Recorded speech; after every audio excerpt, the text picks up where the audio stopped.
It's time for another WrestlePlanet news update as we have news on the Hardy Boys reunion. Seth Rollins talks mentioning Jon Moxley on last week's episode of SmackDown. And we have an update on the AEW return of Kenny Omega. And before we get into it, make sure you help me out and drop a like on the video and subscribe to see if we can get to 30,000 subscribers before the end of January, as many of you watching aren't subscribed to the channel. And yes, I'm talking to you. Today, WWE's UK television broadcast partner BT Sport would share an interesting post discussing 6 things that could happen this Sunday at the Royal Rumble, with them mentioning one potential surprise entrant that has people talking. The Instagram post would discuss the possibility of a Paige return in the women's match, Bron Breakker and The Rock potentially showing up in the men's, as well as a Mickie James win as Impact Knockouts champion. As well as this, top New Japan Pro Wrestling star Kazuchika Okada was mentioned as a possible Forbidden Door entrant in the men's Rumble match, and the post would read, Rainmaker. Kazuchika Okada kicks down all sorts of door metaphors and follows in the footsteps of AJ Styles by making his WWE debut in the Royal Rumble.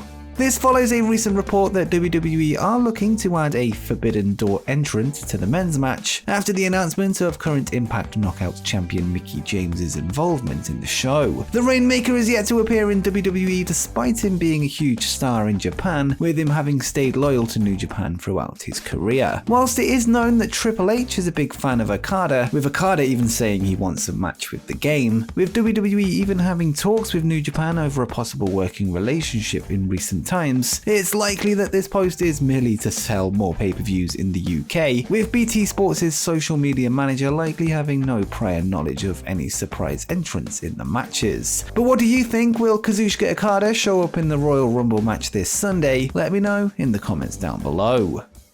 It appears that Marko Stunt's AEW status may have been confirmed following recent speculation of an expiring contract. This week, Marko would take to Twitter to reveal that he is now accepting indie bookings and is open to international shows, stating that he has a number of open days through May. And Stunt would say, as of right now, I am accepting indie bookings and I'm ready to go anywhere. I have my passport as well. I have open dates that I'd love to fill. This tweet follows recent speculation that several AEW contracts are set to expire, with PW Insider noting last week that Stunt's deal would be ending soon. It's worth noting that no Wednesday dates were listed by Marko as available, which is of course the day that AEW taped Dynamite and Rampage, a suggestion that he could well be sticking around, although he hasn't been seen in months. This appears to be similar to the recent Peter Avalon situation, who himself revealed that he was open to independent dates going forward, although his former manager Lever Bates would confirm he is still with All Elite Wrestling. As for Marko, he has been absent from AEW television in recent months, wrestling only twice since July 2021, despite being active for GCW and Warrior Wrestling. Stunt has reportedly been injured since October, although he did make his GCW return this past weekend.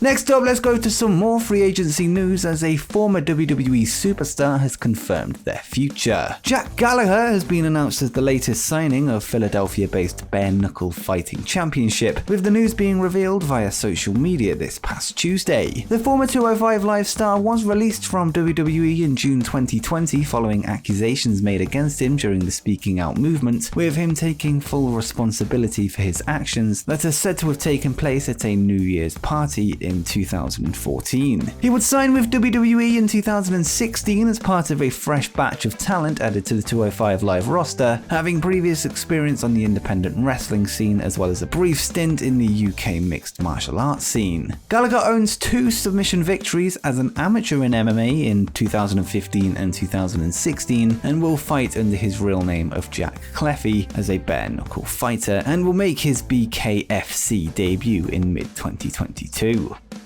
Now let's go to some news coming out of last night's AEW Dynamite Beach Break, where an undisputed TNT champion was crowned. The show would open up with a ladder match between the AEW TNT champion Cody Rhodes taking on interim TNT champion Sammy Guevara, with both belts hanging high above the ring. After a back and forth contest, Sammy Guevara would manage to grab both titles to become the undisputed AEW TNT champion. The finish would see both men on top of the ladder, leading to Sammy striking Cody with the hanging belt, knocking him to the ground, allowing him time to secure the win. This begins Sami's second official reign with the belt, having defeated Miro on a September episode of Rampage before losing it to Cody in December. And speaking of the aforementioned ladder match between Sami and Cody, the fallen AEW TNT champion Cody Rhodes would be interviewed backstage after the match, where he would discuss his AEW contract status. As we know, it has been reported by Sean Ross Sapp of Fightful that Cody has been working without an AEW contract as of late, with his previous deal having expired last year. In the interview, Rhodes would confirm the report, although he stated that he has never felt more at home in AEW than he does right now, and he said, "There's so many elephants in the room. This is an insane week in wrestling. People think the Sean Ross Sapp story is BS. No, it's not. I'm working here without a contract. I'm not even on the payroll anymore. I'm working here on a handshake deal. This is 100% legitimate. But I can tell you this, I've never felt more at home than under those lights wrestling for the TNT title, a title that will never ever be secondary because of matches like that."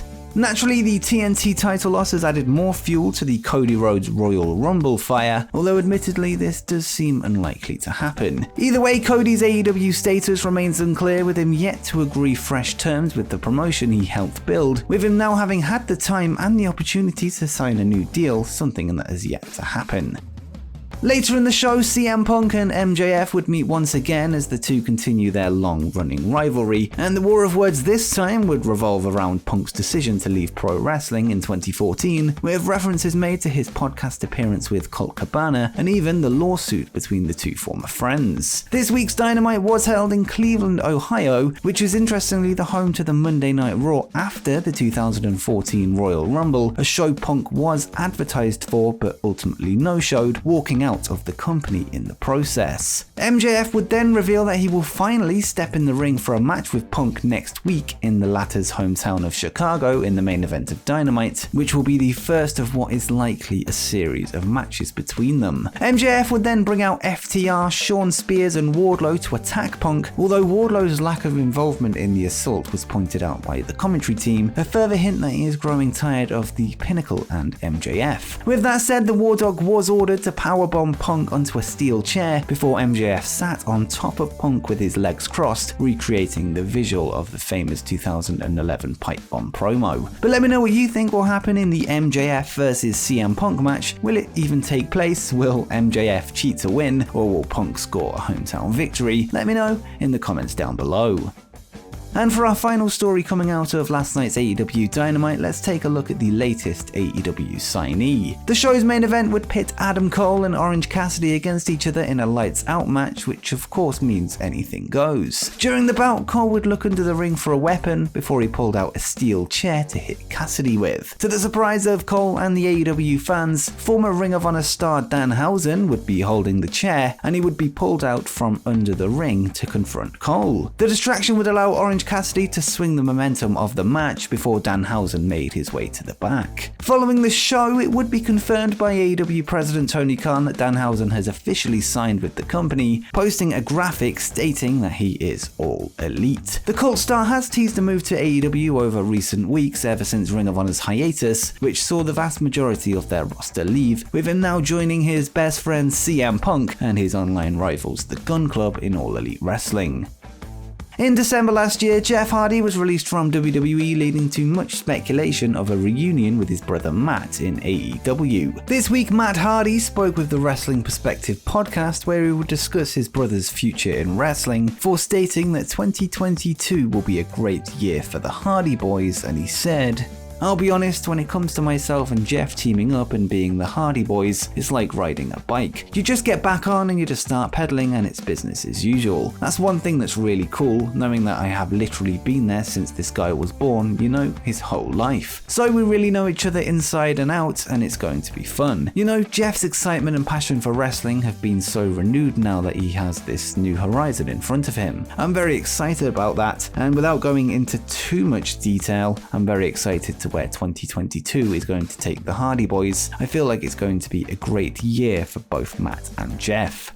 Whilst a Jeff Hardy AEW appearance has yet to be announced, the two brothers will be embarking on a tour with Big Time Wrestling, with his official in-ring return going down on March 12th, 3 days after his non-compete clause expires. It's worth noting that the clause does expire on a Wednesday, which will of course lead to a lot of talk that week of a potential AEW debut for the charismatic Enigma on Dynamite that night. Interestingly, on last night's episode of Dynamite, Matt Hardy confirmed that he had sold 51% of his Hardy family office stable to Andrade El Idolo, which could of course be a way of eventually writing him out of the group, leading to the Hardy Boys reunion, although of course this is just my prediction. Last Friday, WWE superstar Seth Rollins would get the internet talking after he made references to his former Shield brother Dean Ambrose during an episode of SmackDown, as the rivalry between Rollins and the other former Shield member Roman Reigns continues. What made the name drop even more interesting was the fact that instead of calling him by his former WWE name, he would instead call him Mox, which is of course short for Jon Moxley. It was then reported by Ringside News that this was quote 100% scripted ahead of time.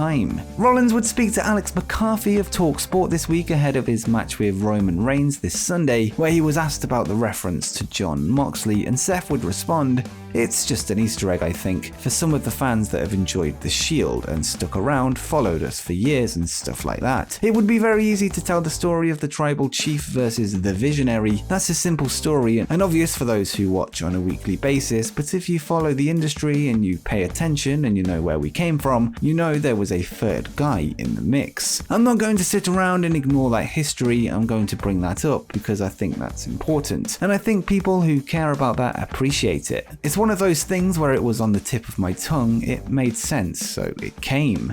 Rollins is currently scheduled to appear on tomorrow's episode of SmackDown, which will be the go-home edition before the Royal Rumble this weekend, and it'll be interesting to see if WWE continue to use Jon Moxley's name to hype up the match for the Universal title. Ever since his AEW World title loss to Hangman Page at Full Gear 2021, Kenny Omega has been absent from television, with him said to be rehabilitating a number of injuries that he has been suffering from over recent years. The former AEW champion is said to be dealing with a torn labrum in his shoulder, an abdominal hernia, knee problems, all while suffering vertigo in the ring. On the latest episode of Wrestling Observer Radio, Dave Meltzer would provide an update as to Omega's return timetable, with him revealing that the original plan was for the cleaner to return in March 2022, although this could now be up in the air. Omega is said to be working hard to get back to full fitness, although he did recently test positive for the virus a few weeks ago. It's unknown of the impact this has had on his recovery, although he is said to have been set to undergo and has undergone a number of surgeries to deal with his injuries. Whilst Omega's return date is yet to be confirmed, we know that March 2022 was the original plan,